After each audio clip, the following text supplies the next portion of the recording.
Hello everybody, this is Toys R Us, and for this special figure showcase and review we're going to be looking at the 2008 Henkei Deluxe Grimlock figure. So what we're going to do with this video, we're going to unbox him live in a second, have a look at the entire contents of the packaging. He is already open, so he's not mint in sealed box. We're then going to have a detailed look at him in both of his modes to help you decide how you want to display him. If you're thinking that he looks very familiar, that's because he is. This is the Japanese version of the classics figure that was released by Hasbro, which is this one. So of course we're going to do some direct comparisons between them. We can then see, of course, how he homages both of his Generation 1 releases, including the Pretender version and of course his original Generation 1 self. Then with him being Grimlock, we can have a look at some other versions of him down the Generations toy line and see, of course, how he has improved. So there you go, quite a bit to get through today. And as I start to pop all these back, before we get started, I'd like to remind anybody, if they're not subscribed to this channel, if they'd like to hit that subscribe button for me now, please, because again, it really will help me and this channel out.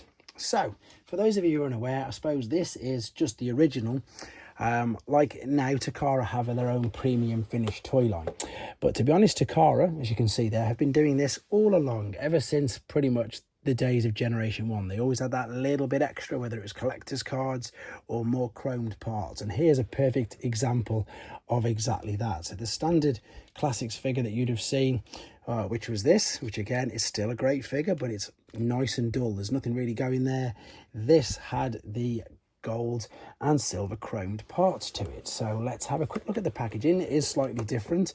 It's obviously all in Japanese and I cannot understand it at all. It's got some more adverts for some of the other figures that released in the same toy line. Now these of course are going to be pretty much exactly the same as your Universe and Classics figures, but what they did was they just had different paint jobs or sometimes different accessories. So again, he's already been opened. A huge thank you to Phil from Robot Recruits, because that's where I purchased this from, and indeed it was his from his private collection. So he shouldn't be tied in because I think he's took him out. We've got his blaster there. Oh no, he has. He's tied him back in. So let's see if I can do this without making too much noise.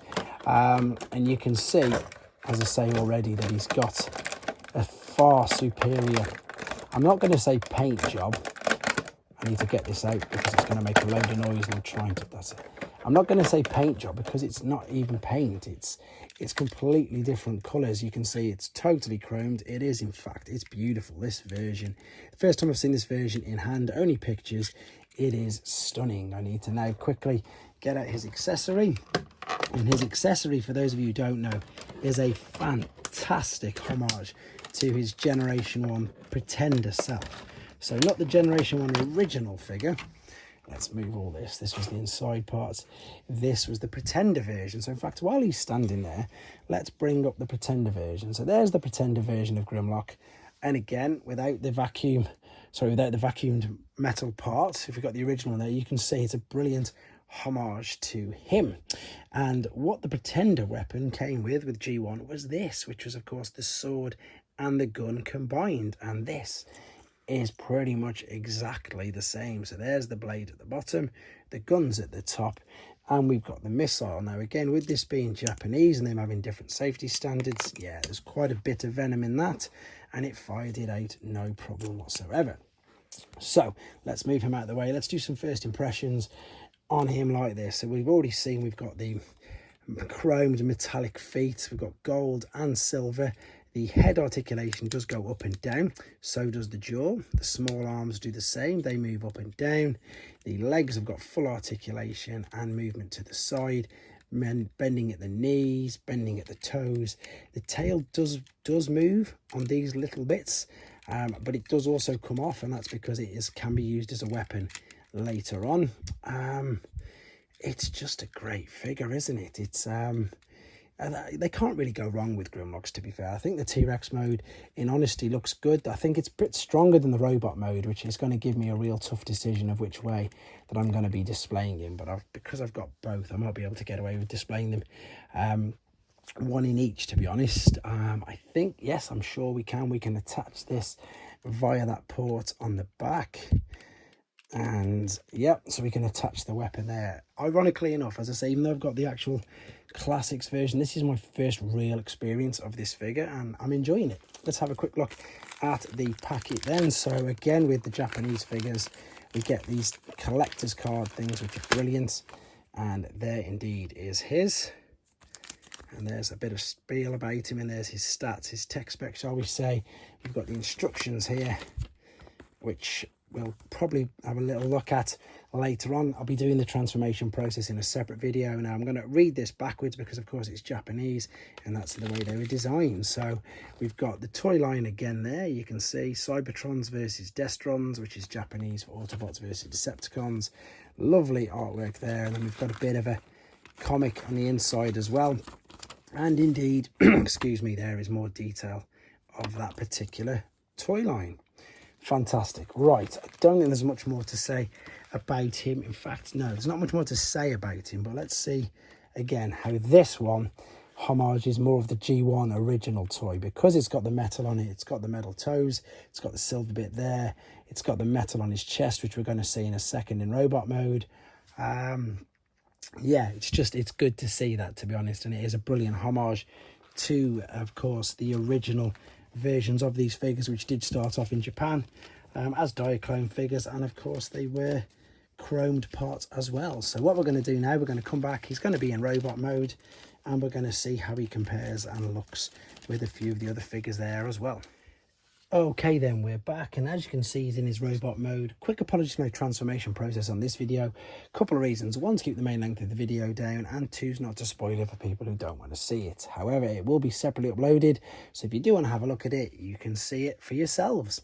And first impressions of this, and I'm not going to lie, although I said in the first part I like the T-Rex mode, which I do, I think it's quite good, I think this is probably the weakest robot mode of any Grimlock figure. I think, bar maybe the Pretender version, for obvious reasons, because that's so much smaller, so you don't really want to compare it with that. I don't think it's fair to compare them two together. But with regards to some of the deluxe figures that we've had of him, and indeed his original self, I mean his original G1 self, which is this guy here, looks, I'm sure you'll agree, loads better. And I think it's just due to the fact that they tried something new, and you know, you can't blame them or knock them for trying something new. I just don't think it worked. However, what we can see here is the difference is huge. It is so much better than the standard release there. You can see how much the chrome is really reflecting off it. I love the fact we've got the same sort of crotch and lower waist bright red paint there, which looks really good.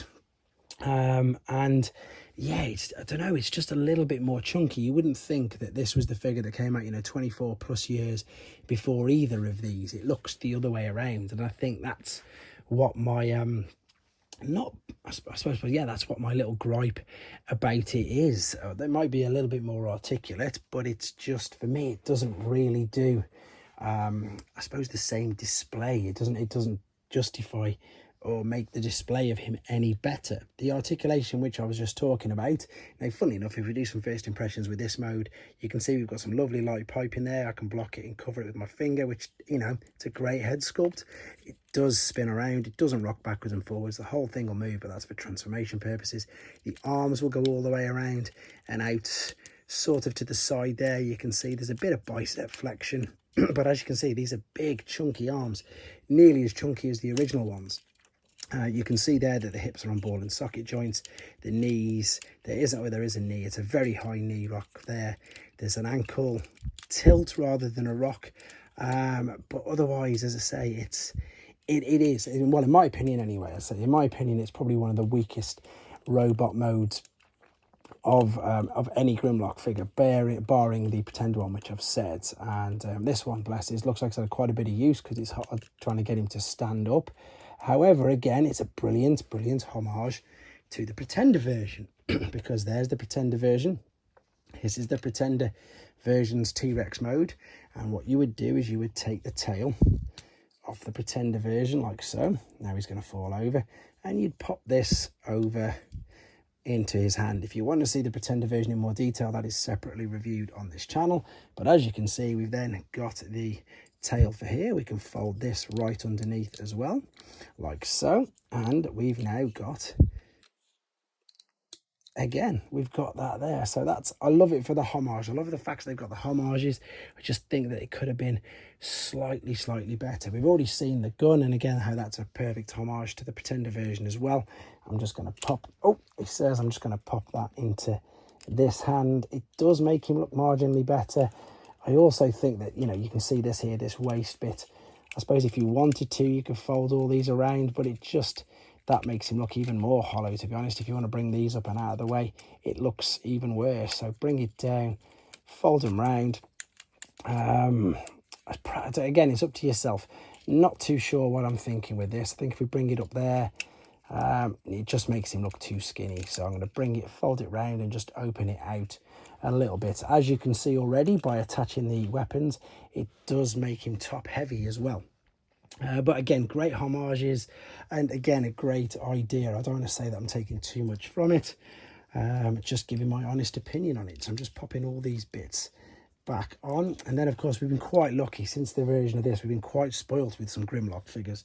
So we had the Fall of Cybertron version there, which was only a few years later, and I'm sure we'll agree is much better. He's a stunning figure. Yes, he's a Voyager class as well, so it's a bit unfair to do the comparisons. And indeed with the next one, of course, is his latest one to date. I'm deliberately not including the Masterpiece because, again, that's a totally different price point. So I'm going to pop the latest one to date there, which is the Studio Series 86. And again, it's in a completely different league. I'm not doing this, as I say, because a comparison to, for that reason. I'm just showing you how we've managed to improve over the years with these particular figures. And in fact, I'm just going to show you, I love the fact that they've kept pretty much in them all the fact that you can do, oh no, has he not got one? Maybe he hasn't got one, of the light piping in the back, and his is really working. You can see there really well, and indeed with that. But you know, he's Grimlock. Everybody loves Grimlock, myself included. A little biased because of the memories that I've got of him as a child, but this particular version, thankfully enough, you know, this isn't the latest version, as you can see. It's a good one to add to your collection. Funny enough, I think it's one of the only ones that is better in the T-Rex mode, but still, I like I like Grimlock, and I just wanted to share this version with you just in case you hadn't seen him, because I imagine that you've seen this one. And again, I suppose that's the main purpose of this channel, to try and help people identify and learn new things about certain figures. Again, the other difference between this one and that one is on the Henkei ones, for some reason they didn't have the heat sensitive rub signs. You can see there is the one there on that, but it's missing from the Henkei version. But there you go. Hope you enjoyed looking at him. Hope it hasn't put you off. As I say, I've just wanted to give my honest opinion of it. Other people might really appreciate and like the idea of the fact they've tried something different. I say I do appreciate the fact they've tried something different with the legs, but for me it's just not as good as that one. But there you go. I think that's enough said about him. He's still going to go on display on my shelf, and you've probably got, most of you probably might already have one with the fact of how old he is. Let me know in the comments, guys. Take care.